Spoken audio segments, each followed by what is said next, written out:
Good day ka-trending. This is Reg, the voice artist of this channel. Rachel Daquis papuntang US to join coaches camp. Vanny Gandler for the first 6. Maaari kayang maging head coach ng Lady Tams. Ngunit bago natin yan pag-usapan ay huwag mong kalimutang mag-subscribe at hampasin ang notification bell para updated ka sa latest Pilipinas volleyball trends. Sa nalalapit na simula ng PVL All-Filipino Conference ay mawawala nga si Rachel Daquis sa Signal HD Spikers dahil sa isang once-in-a-lifetime na pagkakataon sa isang coaches camp na gaganapin sa Amerika ngayong October. Para kay Daquis, isang magandang opportunity na masali at mapunta sa isang coaching camp sa Amerika dahil bilang captain ng Signal HD Spikers, isa itong karangalan na madadala niya sa kanyang kupunan. Ang kanyang team mismo nag-reveal ng tungkol dito nitong Sabado lamang ng gabi. This is a once-in-a-lifetime opportunity na mapapakinabangan ni Rachel Daquis sa kanyang volleyball career, pati na rin ang kanyang team.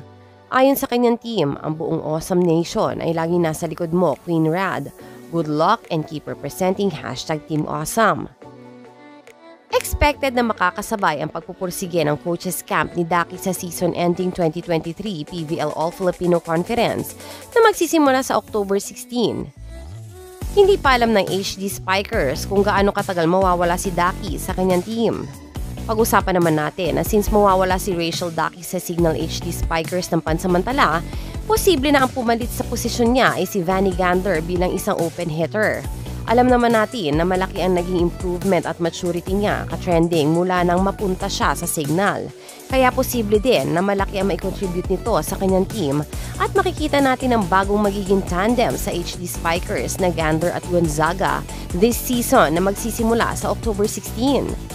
Samantala maugong din na pinag-uusapan ng laro ngayon ng Lady Tams lalo na't nabokya ito kontra CSB sa kanilang laban sa kumpyonato sa katatapos lamang na V-League Collegiate Conference 2023. Ayon sa ilang mga fans ay kailangan palitan ng coaching staff ng FEU na hinahawakan ngayon ni Coach Manolo Refugia. Tila gustong ipahiwatig ng ibang fans sa management na maaaring best choice nga si Queen Rad sa coaching position for FEU Lady Tamaraws dahil maaaring malaki ang magiging ambag nito upang makuha ang mailap na 30th championship for FEU sa UAAP. Sa tingin niyo mga ka-trending, if bibigyan ng chance si Daquis sa maging head coach ng FEU Lady Tams, ay tatanggapin niya kaya ito? I-comment mo na yan! So that's it for today's video ka-trending. Please don't forget to subscribe and hit that notification bell para updated ka sa latest ganap ng volleyball sa Pinas. Thanks for watching and bye for now!